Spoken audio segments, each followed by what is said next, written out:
Muscatine 86. Galesburg partly sunny and 79.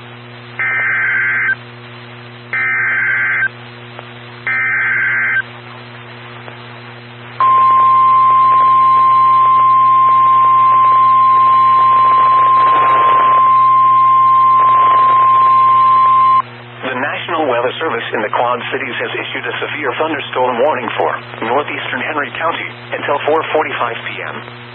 At 4:15 p.m., a severe thunderstorm was located over Atkinson, or 12 miles northeast of Cambridge, moving northeast at 15 miles an hour. Expected hazards include 60 miles an hour wind gusts and quarter-size hail. Hail damage to vehicles is expected. Expect wind damage to roofs, siding, and trees. Locations impacted include Geneseo, Atkinson, Anawan, and Hoopo. This includes Interstate 80 in Illinois between mile markers 22 and 35. Take cover now.